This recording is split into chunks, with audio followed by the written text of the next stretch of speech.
Últimos dos domingos, nosotros no estuvimos en la carta de Pablo a los romanos a propósito, intencionalmente, porque como ya es costumbre, tendemos a hacer un último mensaje que pueda cerrar el año con algún tipo de reto o de acción de gracias o ambas cosas para la congregación e iniciamos cada año de la misma forma, un mensaje que nos ayude a revisar cosas, a revisar nuestro caminar y que al mismo tiempo nos permita reflexionar en qué dirección debiéramos ir en el próximo año.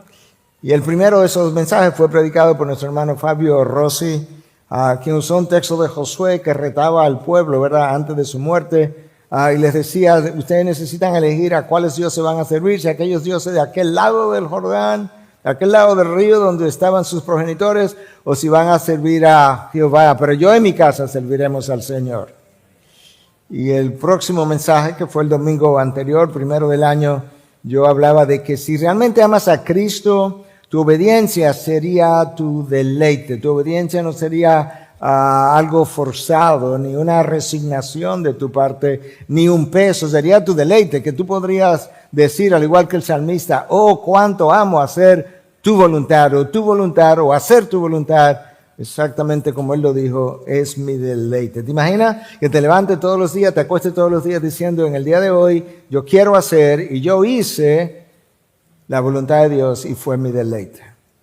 Pero eso requiere que yo ame a Cristo como Él merece ser amado. Pero como estos dos mensajes que acabo de mencionar no forman parte de la carta a los romanos, entonces no voy a emplear más tiempo en detallar algunas cosas para conectarnos, sino que prefiero hacerlo con el capítulo 8 de Romanos, porque hoy comenzamos el 9. Entonces, estas fueron las últimas palabras en el capítulo 8 de Romanos de parte de Pablo, porque estoy convencido de que ni la muerte, ni la vida, ni ángeles, ni principados, ni lo presente, ni lo porvenir, ni los poderes, ni lo alto, ni lo profundo, ni ninguna otra cosa creada nos podrá separar del amor de Dios en Cristo Jesús, Señor nuestro. Ahora, la razón por la que Pablo podía decir yo estoy convencido es porque él había entendido que aquellos que Dios de antemano conoció en la eternidad pasada, a eso Dios predestinó, y a eso que Dios predestinó, Dios entonces llamó, y a eso que Él llamó, Dios lo justificó, y a los que justificó, a esos glorificó, como si todo ya hubiese acontecido. Y dada esa realidad, Pablo dice, bueno, si me conoció en la eternidad pasada y me está preservando para la eternidad futura, entonces yo estoy convencido que nada me puede separar del amor de Dios en Cristo Jesús. Ahora Pablo entra a una sección de su carta, capítulo 9, 10 y 11, que algunos han pensado como que es un paréntesis dentro del desarrollo de lo que él está llevando a cabo, pero para mí me parece como una continuación en gran manera, porque él acaba de hablar de la predestinación de Dios en sentido general y ahora él nos va a hablar acerca de la nación de Israel. Capítulo 9 es sobre Israel, capítulo 10 es sobre Israel, capítulo 11 es sobre la nación de Israel. En el 9, que estamos iniciando hoy, Pablo nos habla de la elección soberana, la soberanía de Dios en la elección de Israel. En el capítulo 10, Pablo con dolor nos habla acerca del rechazo de Israel. En otras palabras, lamentablemente, dada la dureza de Israel hacia lo que fue el Mesías prometido y sus enseñanzas y sus promesas, pues Israel fue como rechazado temporalmente, como él dice en Romanos 11, que a Israel le había acontecido un endurecimiento parcial. Y luego en ese capítulo 11 se nos habla de la restauración de Israel. De manera que yo creo que todo el mundo está de acuerdo que estos capítulos hablan de Israel. De hecho, la palabra Israel en la carta de Pablo solo aparece en estos 3 capítulos. Aparece 10, 11 veces y no aparece en ningún otro capítulo de su carta a los romanos. Ahora yo quiero hacer una salvedad desde ahora.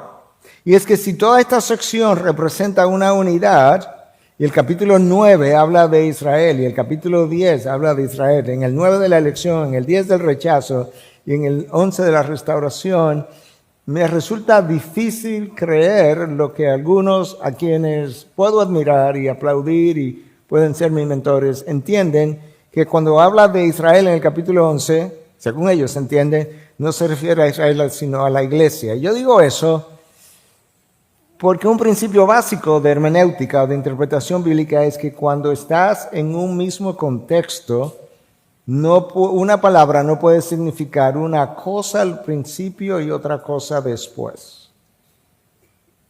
Y me luce que estamos cambiando el significado de la palabra Israel en el capítulo 11. Y si eso te parece un tanto confuso, espera unas semanas que vamos a llegar ahí. Pero por ahora, por lo menos recuerda, capítulo 9, 10 y 11 de Romanos, todo acerca de Israel. Y hoy estamos hablando de la elección soberana de Dios de la nación de Israel, o la soberanía de Dios en la elección de Israel. Y con eso yo quiero invitarte a que puedas leer conmigo desde el versículo 1 hasta el versículo 13. Digo la verdad en Cristo, no miento, dándome testimonio mi conciencia en el Espíritu Santo de que tengo gran tristeza y continuo dolor en mi corazón, porque desearía yo mismo ser anatema, separado de Cristo, por amor a mis hermanos, mis parientes según la carne. Porque son israelitas a quienes pertenece la adopción como hijos, y la gloria, los pactos, la promulgación de la ley, y el culto, y las promesas de quienes son los patriarcas, y de quienes según la carne procede el Cristo, el cual está sobre todas las cosas. Dios bendito por los siglos. Amén. Pero no es que la palabra de Dios haya fallado, porque no todos los descendientes de Israel son de Israel, ni son todos hijos por ser descendientes de Abraham, sino que por Isaac será llamada tu descendencia. Esto es, no son los hijos de la carne los que son hijos de Dios, sino que los hijos de la promesa son considerados como descendientes. Porque la palabra de promesa es esta: por este tiempo volveré y Sara tendrá un hijo. Y no solo esto, sino que también Rebeca concibió mellizos de uno, nuestro padre Isaac. Porque cuando aún los mellizos no habían nacido y no habían hecho nada, ni bueno ni malo, para que el propósito de Dios conforme a su elección permaneciera no por las obras, sino por aquel que llama, se le dijo a Rebeca, el mayor servirá al menor, tal como está escrito, a Jacob amé, pero a Esaú aborrecí. Bueno, el texto así leído parece un tanto complejo. Yo voy a hacer mi mejor esfuerzo por desempacar y exponer este pasaje. Y para tal fin yo quiero en primer lugar dividir el pasaje en dos porciones. Del versículo 1 al 5 nosotros vamos a ver el dolor, la angustia, el peso del apóstol Pablo por el hecho de que Israel, sus hermanos, sus conciudadanos, habían permanecido endurecidos hacia el Cristo que había sido prometido. Y eso le duele a él profundamente. Y la segunda parte es donde él comienza a explicar la elección de ese Israel de manera soberana de parte de Dios. De manera que yo quiero que veamos primero el dolor del apóstol Pablo, porque yo creo que él tiene mucho que enseñarnos acerca de cómo nosotros debiéramos pedirle a nuestro Dios por nuestro corazón. Escucha cómo Pablo inicia el versículo 1. Digo la verdad, en Cristo no miento. Pablo está convencido de que si tú eres verdaderamente nacido de nuevo, tú estás en Cristo. Cuando tú hablas en Cristo. Y aunque nosotros mismos en ocasiones te digo, no, de verdad, yo te digo la verdad. Dios es mi testigo. A veces decimos, Pablo está diciendo, mira, yo te estoy diciendo la verdad, pero yo quiero que tú entiendas que antes de decirte eso que yo quiero que me oigas hablar o leer de parte de mí en una carta, yo quiero decirte que en serio, eso es como es. Créelo. Y él comienza diciendo entonces, o haciendo uso de una frase muy paulina, te digo la verdad en Cristo. Lo dice de una manera positiva, digo la verdad, e inmediatamente después lo dice de una manera negativa, no miento, créelo. Entonces es como que Pablo está llamando a Cristo como testigo de la veracidad de lo que él está a punto de decir o de escribir. Inmediatamente después, él dice, dándome testimonio mi conciencia. Pablo continuamente a lo largo de sus cartas apela al testimonio de su conciencia. Incluso él habla de que él quiere tener una conciencia tranquila delante de Dios y delante de los hombres. ¿Te imaginas que tú y yo vivamos de una manera que nos preocupe? Bueno, quizás no que nos preocupe, sino que queramos tener la conciencia tranquila delante de los hombres que me ven y delante de Dios que realmente me ve donde nadie ve.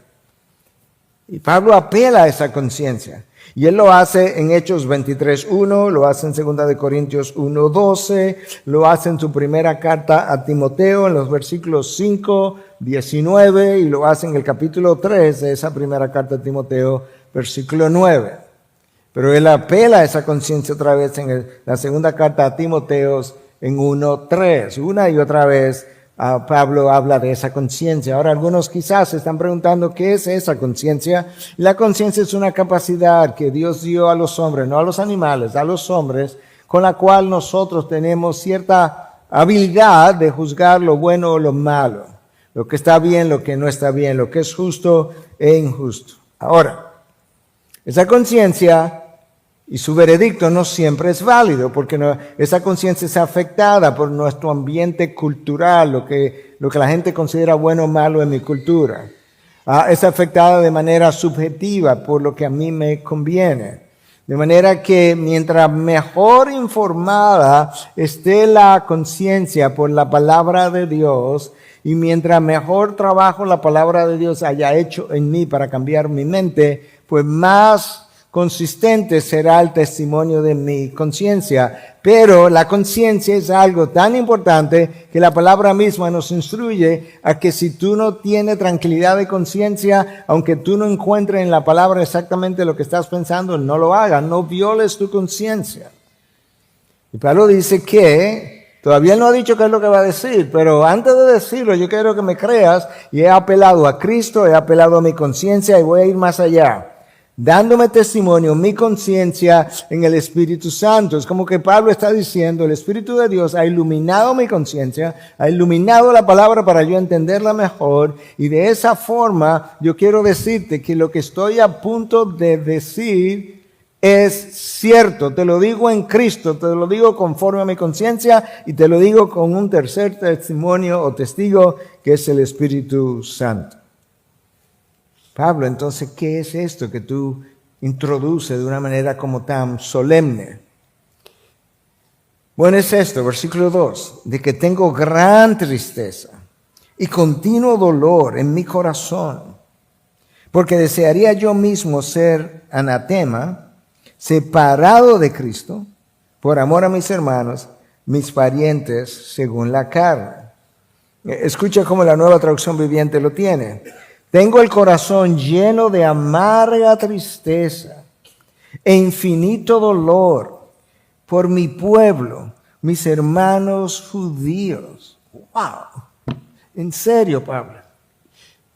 Sí, es que estoy consternado de que mis hermanos judíos, que recibieron tantos privilegios, que han sido tan bendecidos, que estén tan endurecidos, que vino Cristo y no lo recibieron, lo crucificaron, luego resucitó y como quiera lo han seguido rechazando. Me pesa porque yo sé que están bajo condenación y yo sé para dónde van. Y es importante que antes de yo continuar explicando la soberanía de Dios y todo lo demás, que tú entiendas que yo no soy una persona acusadora. A mí me duele tu condición. ¿Te acuerdas lo que Pablo escribió a los Corintios? Que dice que además de todos los problemas que encontraba en el mundo, en el ministerio, la persecución, las maldiciones que recibió, que encima de todo eso estaba la preocupación por todas las demás iglesias, e inmediatamente después dice, ¿a quién se le hace pecar que yo no me preocupe intensamente? ¡Wow! ¡Qué corazón! ¡Qué pastor! Su corazón me humilla en el buen sentido, me anima en otro sentido. Me ayuda a saber de qué forma yo tengo que pedir para que mi sentido de compasión por el otro pueda crecer. Y al mismo tiempo nos confronta porque, ¿sabes qué? Pablo no está cargado y profundamente triste porque su mamá, su papá, su hijo, su hermano, su hermana, su primo hermano están perdidos. No, es por todos los judíos que no han recibido a Cristo. Es como si tú tuvieras una carga o yo tuviera una carga por todos los dominicanos que no conocen a Cristo. ¿Te imaginas? ¿Te imaginas cómo tú y yo tenemos que pedir lo que nos falta para que ese corazón sea formado conforme a la imagen de Dios, al sentir de Dios? Porque tú no solamente ves eso en Pablo, tú ves eso en Cristo, que lo modeló primero cuando Él iba bajando hacia Jerusalén y contempla la ciudad, contempla a los habitantes de esa ciudad que lo iba a crucificar en pocos días. Y cómo Él lloró físicamente, derramó lágrimas por personas que a Él lo iban a clavar, pero que Él sabía que después de su crucifixión quedarían bajo condenación. Y de esa misma forma el corazón de Pablo está llorando. De la misma forma que el de Jesús estaba llorando, como lo describe Lucas 19:41, y eso nos enseña a todos que tú y yo tenemos que pedir mucho más por la compasión de nuestro corazón hacia los que están condenados y aún por aquellos que menos tienen, que están en necesidad y que tú y yo podemos ayudar, pero llevándonos de la cultura no lo hacemos. Hasta ahí llegó la compasión del apóstol Pablo. ¿Hasta dónde, pastor? Hasta donde leímos, escucha. Versículo 3. Segunda parte.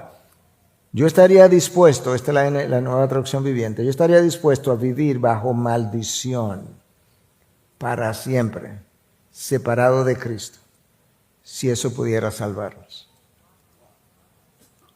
¿Cómo fue, Pablo? La NTV la pone de esa manera porque eso es lo que significa anatema. Anatema significa estar separado de Cristo y condenado. Y Pablo está diciendo, si hubiera la remota posibilidad de que Dios me condenara a mí, y me condenara a mí en sustitución por mis hermanos judíos, pues yo lo haría. Ahora, yo creo que él mejor que nadie sabía que lamentablemente o afortunadamente eso era una imposibilidad, porque había una sola persona y ya vino que podía hacer tal cosa, y fue el Hijo de Dios que nació sin pecado, vivió sin pecado, cumplió la ley a cabalidad, y entonces eso lo calificó para ir y ofrecerse en sustitución por nuestros pecados. Por eso que Pablo dice, si fuera posible, pero yo lo haría, así me duele su condición. Wow. Tú y yo necesitamos pedir por nuestro corazón. En el Antiguo Testamento hubo otro líder grande, con otro corazón igualmente grande, que fue Moisés.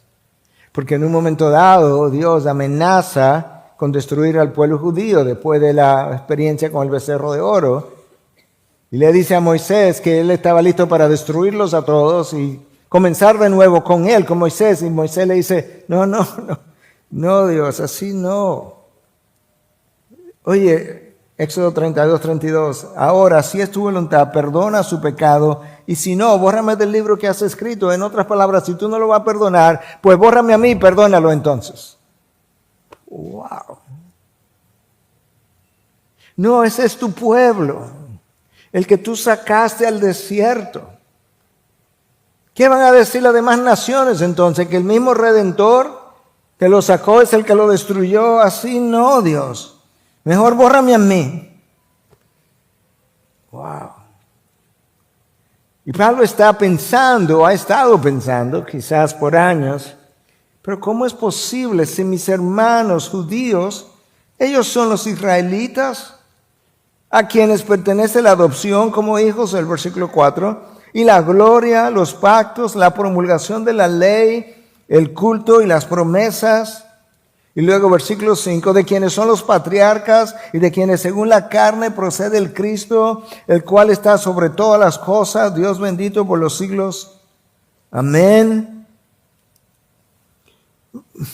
Pablo él está angustiado, pero si ellos fueron los que fueron adoptados por Dios como hijos, si ellos vieron la gloria de Dios en la nube que los cubría todos los días para protegerlos del sol, Vieron la gloria de Dios, el Shekinah gloria, Shekinah, en el tabernáculo. Vieron la gloria en el templo. En la inauguración del templo, Dios llenó el templo con su gloria y la presencia de Dios era tan densa que los sacerdotes tuvieron que salir y dejar el templo solo. Recibieron los pactos, el pacto con Abraham, el pacto con David, el pacto con Moisés. Abraham, Moisés, David, que culminaron todos esos pactos en el pacto de la sangre, a través de la sangre de Cristo. Ellos recibieron la ley de Dios, que es tu sabiduría, que es mi sabiduría, de la cual hemos cantado, cuyos juicios son perfectos, justos. Si Dios le otorgó la dirección de los cultos, cómo hacerlo, cómo ofrecer sacrificio, qué tipo de animal sacrificar, si los cuidó en ese sentido. Si recibieron todas y cada una de las promesas anteriores, incluyendo el anuncio de múltiples formas y a través de múltiples profetas de que vendría un Redentor, el Mesías. Y si todo eso fuera poco, el hecho de que el Mesías cuando vino era del linaje de David y también de los patriarcas de Abraham, Isaac y Jacob. De ahí vino el Mesías. En tu simiente, Abraham, Cristo, serán benditas todas las naciones, pero ¿cómo es posible que pueda haber tanta ingratitud con tanta gracia recibida? De eso habla Pablo en Romanos 2 cuando dice que la ira de Dios se revela contra toda impiedad e injusticia de los hombres que suprimen la verdad. Y luego continúa hablando y al final en el versículo 20 dice, 20 y 21, que Dios estaba airado básicamente por dos razones. Porque no le reconocieron como Dios, ni tampoco le dieron gracias. Y eso nos confronta a nosotros también, que hemos sido visitados con gracia sobre gracia, pero no respondemos con gratitud hacia ese Dios. Y Pablo estaba también preocupado, atormentado, no solamente por la ingratitud de sus hermanos, sino por la dureza espiritual de sus hermanos. Tantos privilegios, tantas bendiciones, tanta gracia. El Mesías que viene y baja en medio de ellos, y lo ven, y lo oyeron, y lo rechazaron. Y era importante que Pablo pudiera hablar de cómo a él le dolía todo esto, porque cuando él comience ahora a hablar de la soberanía de Dios en la elección de Israel, y cómo unos fueron dejados a un lado y otros fueron soberanamente seleccionados, él quiere que ellos entiendan, yo no estoy hablando como una persona condenadora, aunque la verdad duele. No, yo quiero que tú sepas que yo te digo la verdad, pero a mí me duele cuando digo la verdad. Me duele tener que decírtela, pero no puedo dejar de decirla. Y entonces él comienza, y esa es la segunda parte del mensaje, la segunda parte del texto, del versículo 6 hasta el 13, donde se habla de la elección soberana de Israel de parte de Dios. Y él comienza diciendo, pero no es que la palabra de Dios haya fallado. Pablo comienza a defender a Dios, a justificar a Dios. Es una teodicea, se llama en teología, una defensa, una justificación de Dios ante los ojos de los demás. Porque lo que Pablo está tratando de decir es, el hecho de que la mayoría de los judíos no hayan creído en Cristo no nulifica la palabra de Dios ni sus promesas. Entonces lo que él hace es que él trata de ayudarnos a entender que dentro de lo que es Israel, siempre ha habido, permiten ponerlo de esta manera, como dos Israel, dentro del mismo Israel. Y él habló de eso en Romanos 2, ya lo vimos hace meses atrás. Están aquellos que fueron circuncidados en la carne solamente, pero que eran israelitas. Romanos 2, ahí está. Y aquellos que eran circuncidados de corazón, además de tener la circuncisión en la carne. Y Pablo decía, la circuncisión que vale es la circuncisión del corazón. Es como que hay un grupo que forma el Israel espiritual, si tú quieres, y hay otro grupo que forma el Israel físico, político, donde está todo el mundo que es israelita. Entonces, básicamente ahora Pablo va a seguir ayudándonos a entender esa división y comienza diciendo en el versículo 6, segunda parte, porque no todos los descendientes de Israel son Israel. Bueno, está un poco confuso eso. ¿Cómo que no todos los descendientes de Israel son Israel? Bueno, tiene que recordar que Jacob, que fue uno de los dos mellizos, hijo de Rebeca y de Isaac, que Jacob, ese era su nombre. Y un día, después que se le aparece, ¿verdad?, el ángel del Señor, una representación probablemente de Cristo preencarnado, y que lucha con Jacob, porque Jacob no lo quería dejar ir hasta que no lo bendijera. Al final de esa lucha, por así decirlo, se nos dice en Génesis 32, 28, y el hombre dijo, esa aparición angelical, tu nombre ya no será Jacob, sino Israel. Esa es la primera vez que el nombre Israel aparece. Porque has luchado con Dios y con los hombres y has prevalecido. Y el nombre de Israel significa más o menos eso, como luchar con Dios, dependiendo de la fuente que consultes.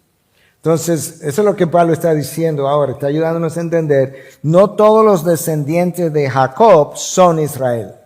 No todos los descendientes de Jacob son salvos y forman parte del Israel verdadero. No es así. Bueno, entonces, Pablo, ¿quiénes son? Bueno, lo voy a explicar ahora, versículo 7.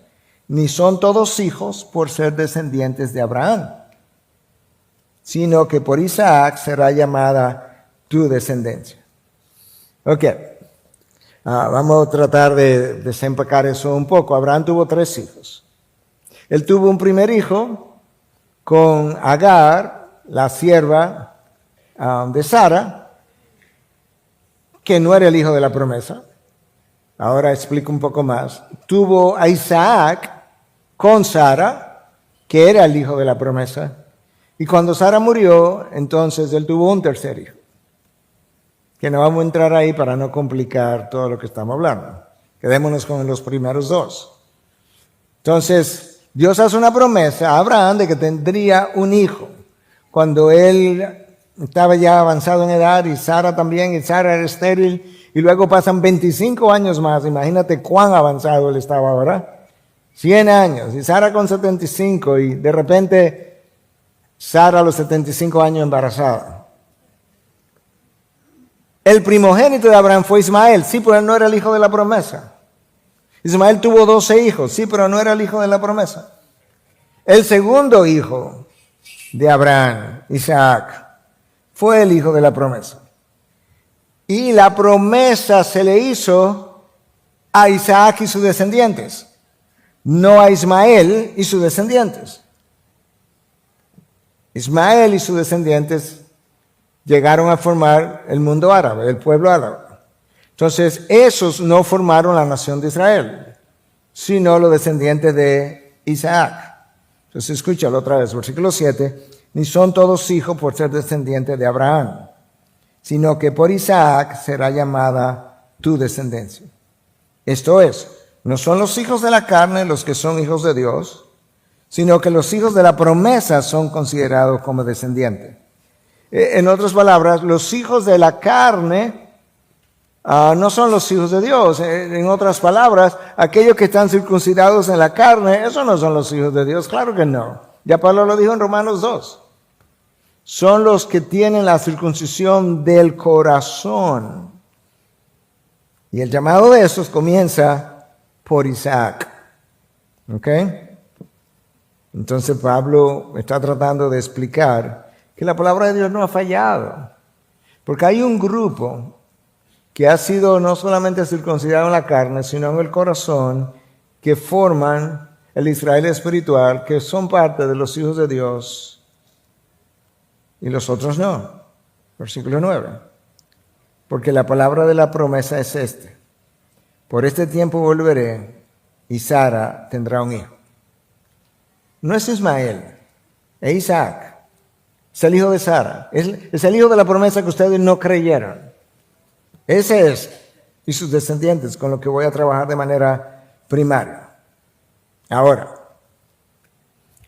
Isaac es el hijo de la promesa. Isaac se casa con Rebeca y ella queda embarazada de mellizos. Escúchalo, porque Pablo lo que está haciendo es desmenuzando la elección de Dios yéndose al principio, desde Abraham para acá. Versículo 10 al 13. Y no solo esto, sino que también Rebeca concibió mellizos de uno,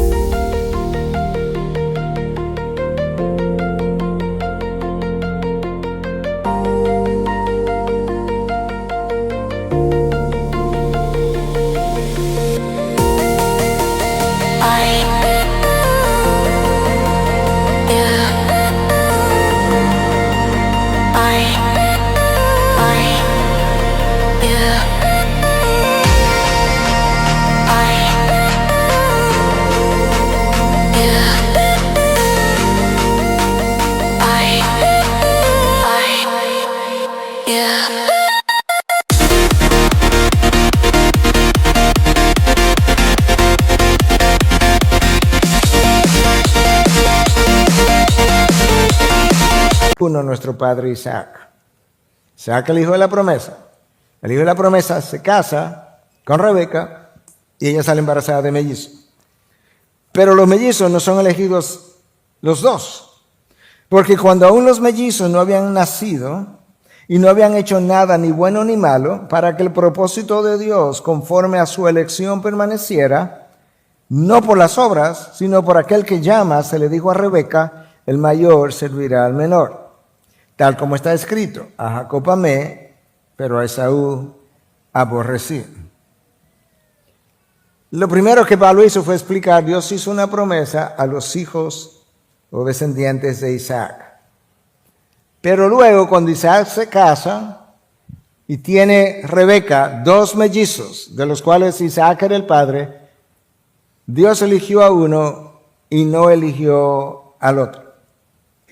Ahora, de esos dos, de Jacob y Esaú, quien sale primero del vientre de, cuando tú lees la historia de Rebeca, es Esaú. Ese es el primogénito. En la cultura hebrea, si tienes mellizos, el que sale primero, ese es el mayor, ese es el primogénito. Es el que tiene el derecho de la primogenitura, ese fue Esaú.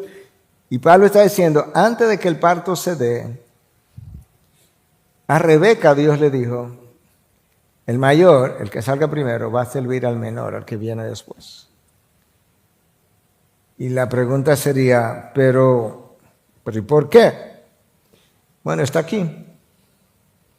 ¿Para qué? Escucha, para que el propósito de Dios, conforme a su elección, permaneciera, no por las obras, sino por aquel que llama, se le dijo a Rebeca, el mayor servirá al menor, tal como está escrito. A Jacob amé, pero a Esaú aborrecí. Está tan claro, Abraham tiene un primogénito, pero ese no es, Ismael. Luego él tiene un segundo, Isaac, que era el hijo de la promesa, ese sí es. Y luego Isaac tiene dos hijos con Rebeca, uno es Esaú y otro es Jacob. Esaú sale primero, primogénito, pero ese no es. Entonces, ¿cuál es? Es Jacob, el menor. Y el mayor va a servir al menor. ¿Pero por qué? Porque está invirtiendo los papeles, para que quede claro que está ahí, para que el propósito de Dios, conforme a su elección, permaneciera, no por las obras, antes de que los mellizos hubiesen hecho algo bueno o malo. En una ocasión, un estudiante dijo al doctor Thomas Griffith, no muy conocido, pero él fue uno de los fundadores del Seminario Teológico de Dallas, si yo no puedo entender que Dios odiara a Esaú. Y el doctor Griffith dijo, bueno, para mí es más difícil saber por qué Dios amó a Jacob. Porque tú has leído el testimonio de vida de Jacob. Su nombre, ¿sabe lo que significa? Engañador. Engañó a su hermano. Le compró la primogenitura. Su hermano vino del campo con hambre. Y él era buen cocinero y le preparó un guiso. Y le dijo, ¿sabes qué? Si me da la primogenitura, te doy del guiso. Y Esaú era tan carnal que cambió su primogenitura por un guiso. La famosa frase, un gustazo, un trancazo, tamaño trancazo. Hermanos, no funciona así en el mundo espiritual ni con el pecado tampoco. Dios usó el pecado de Esaú y de su madre que se combinó con él, porque su madre se combinó con Jacob, para hacer esto y comprarle la primogenitura. Y ahí quedó entonces el trueque hecho.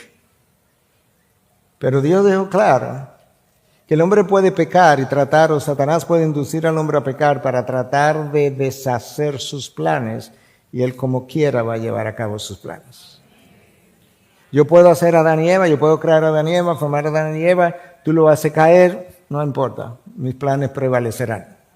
Ese es el Dios que nosotros tenemos. Ahora, pastor, que eso es difícil de entender, porque ¿cómo que Dios aborreció a Esaú? Bueno, tú y yo tenemos que entender también que la palabra aborrecer, recuerda que la palabra interpreta la palabra. O sea que cuando tú quieres saber lo que aborrecer significa odiar, en la palabra no puede irte primero al diccionario de la Real Academia, porque la palabra interpreta la palabra. Vamos a ver en la palabra cómo es que ha sido usada. Entonces, tú vas a los evangelios y te encuentras que Cristo dice en un momento dado que si tú amas a padre, madre, escúchalo, déjame leértelo.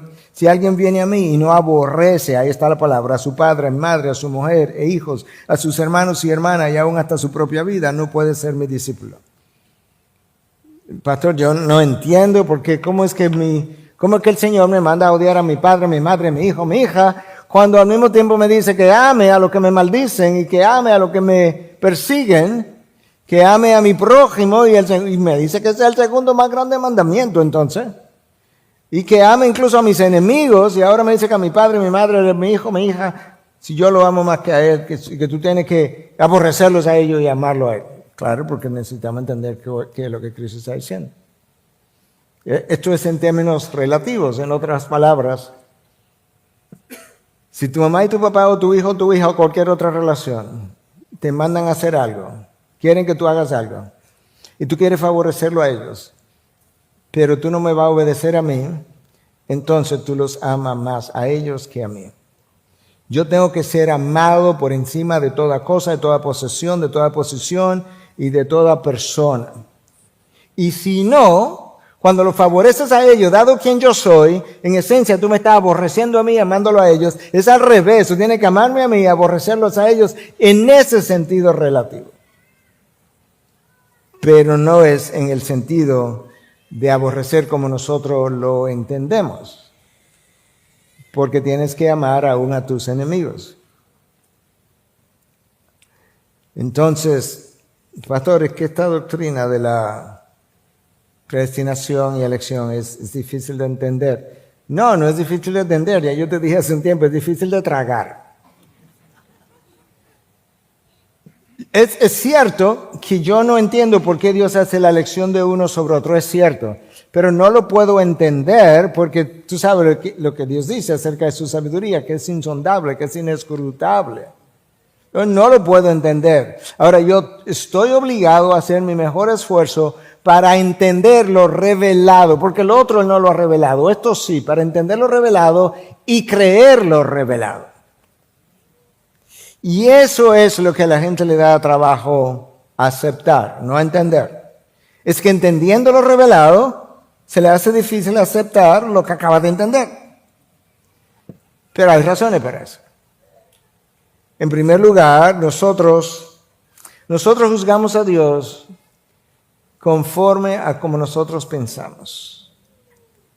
Como dice el salmista en el Salmo 50:21, que tú pensabas que yo era tal como tú. El ladrón juzga por su condición. Entonces nosotros pensamos de esta manera, bueno, pero si yo escojo a esta persona y no a esta, eso no es justo. De manera que si Dios no lo hace como yo pienso, Dios es injusto. ¿Quién es el juez?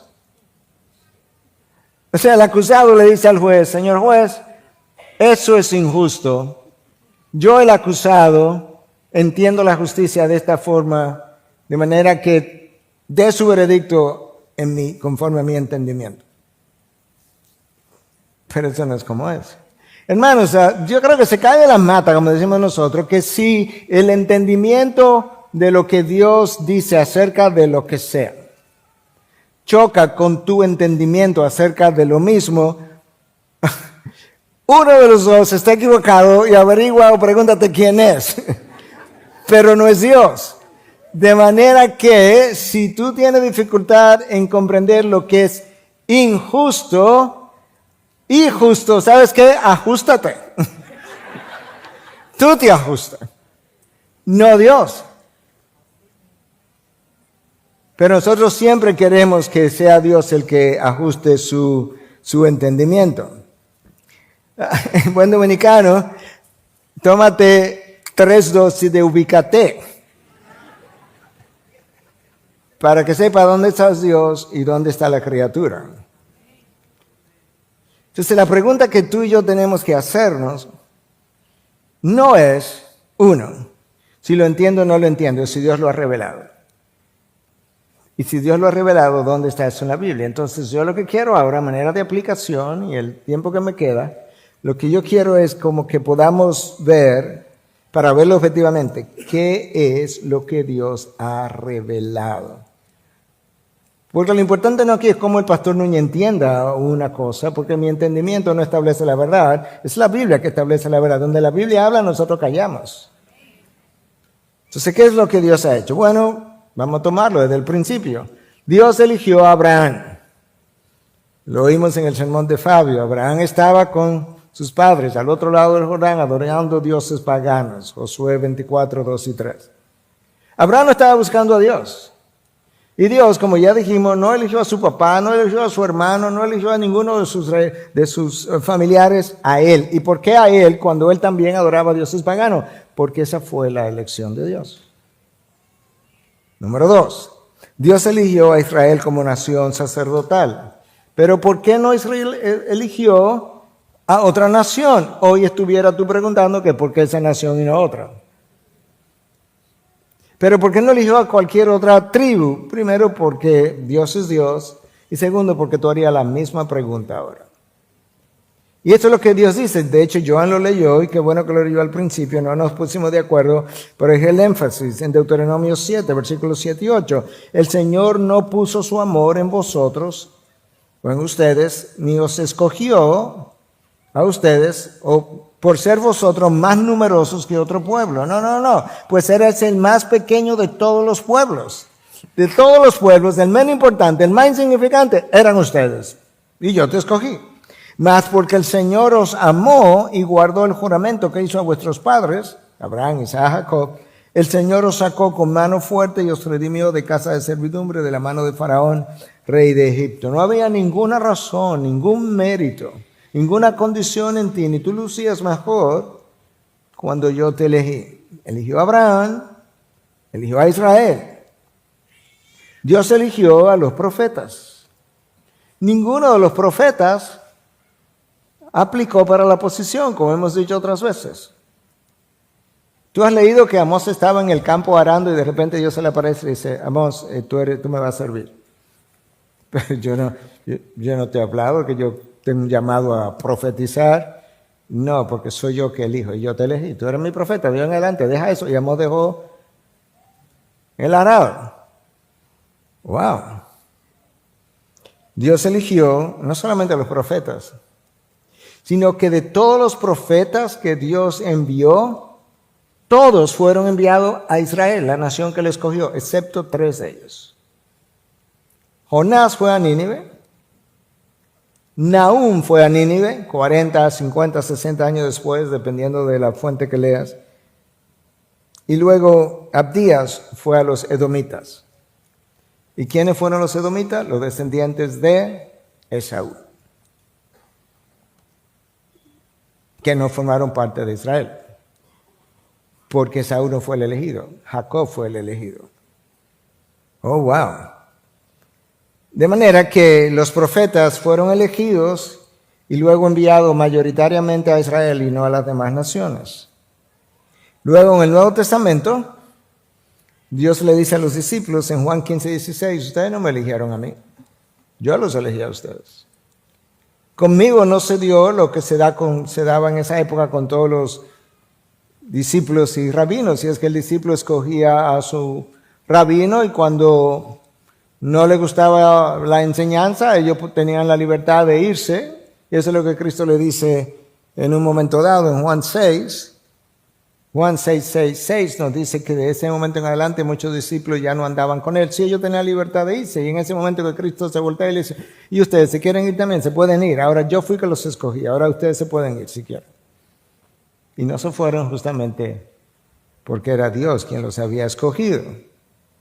De manera que Dios eligió, como acabamos de ver en el texto de hoy, a Jacob por encima de Esaú.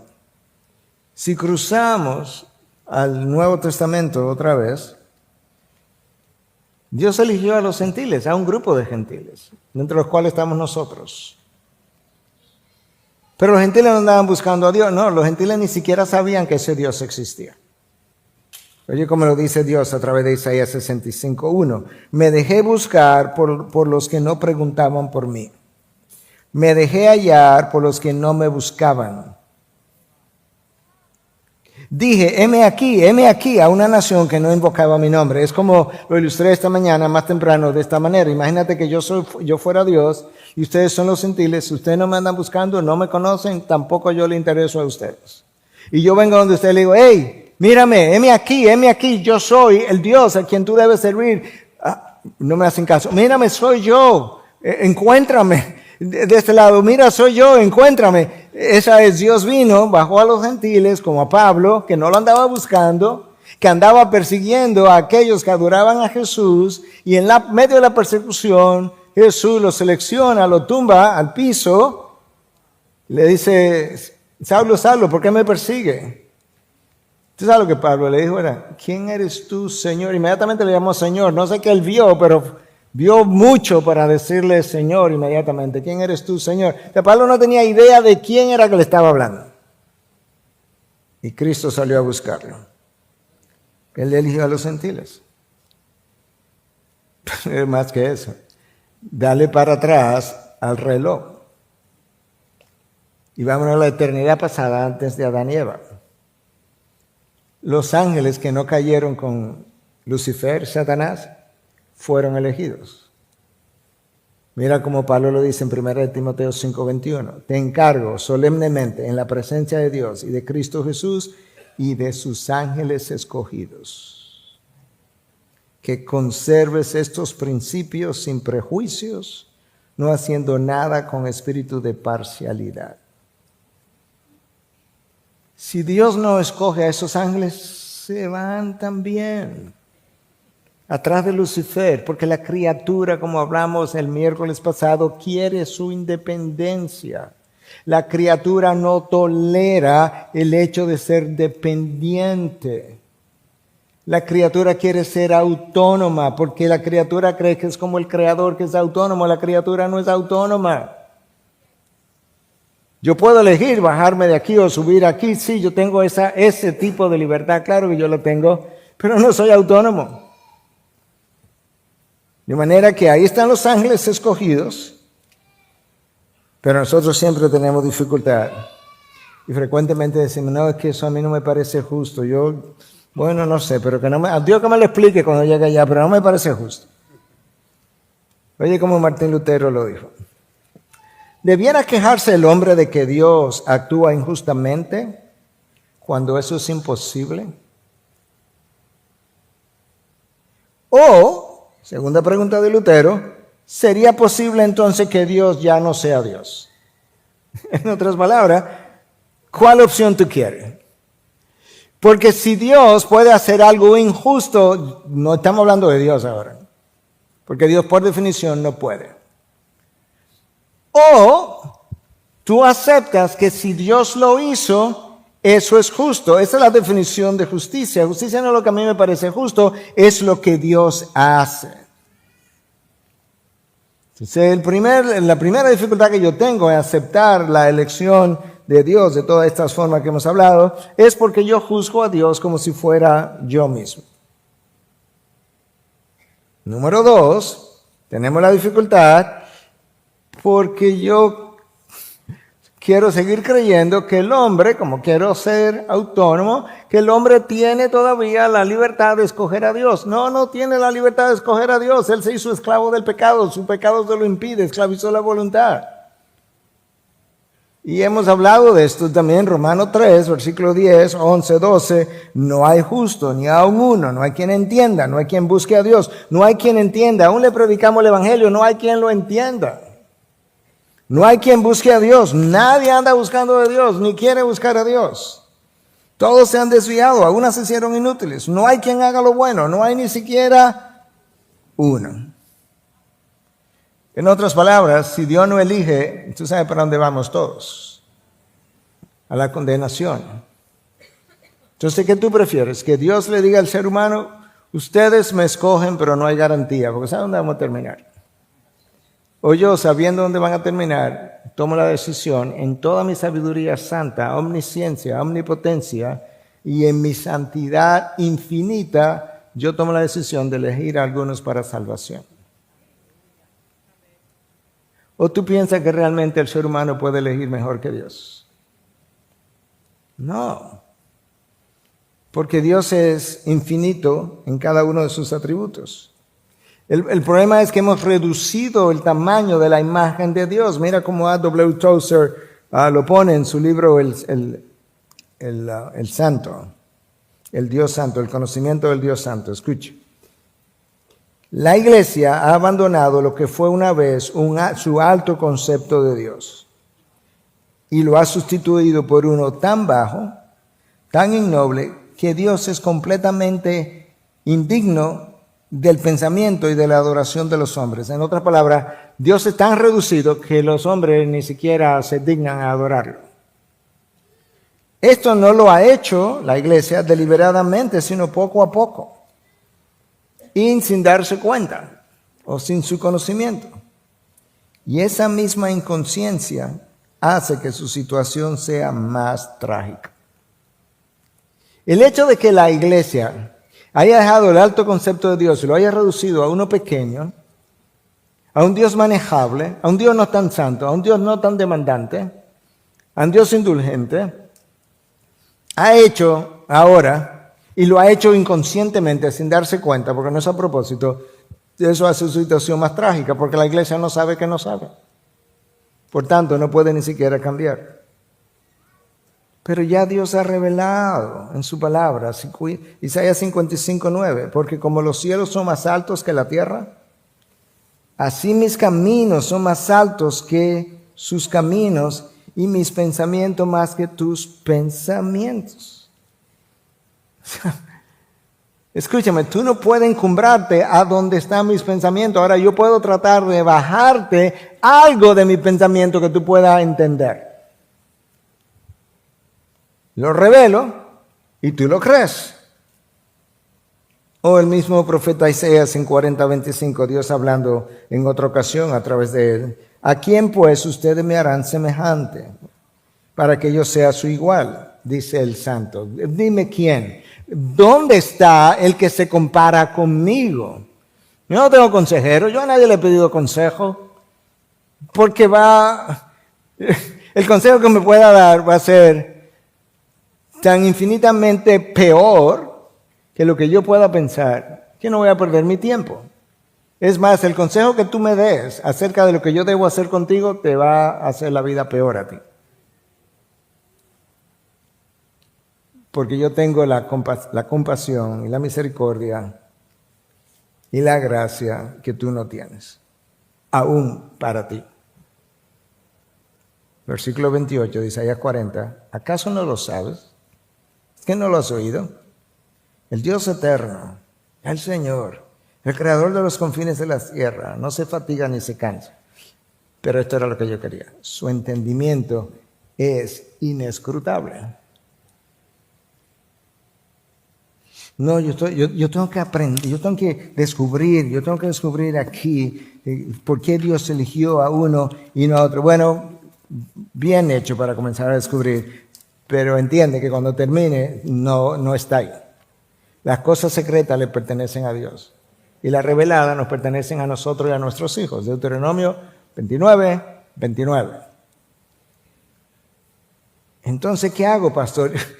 Que yo acepto a ese Dios grande, sublime, infinitamente santo, omnisciente, apruebo todo lo que le aprueba, aplaude todo lo que le aplaude, trato de imitarlo y trato de enseñar a otros lo que Él me ha enseñado a mí a través de su palabra.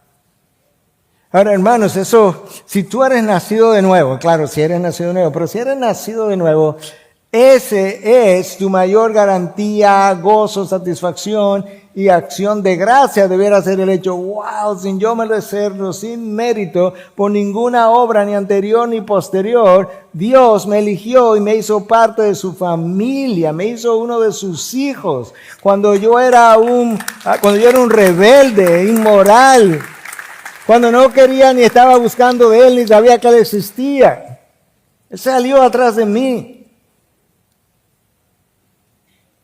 Al final del primer servicio se acercó un joven, bastante joven, no es de aquí, vive fuera. Y me dijo, es la primera vez que yo vengo, con un acento, hablaba inglés, pero aún su inglés era obvio que no era de Estados Unidos, era de Alemania.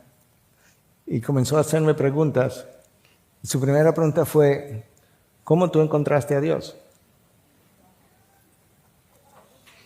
Bueno, yo no lo encontré, Él me encontró a mí, porque Él no estaba perdido, yo sí. Pero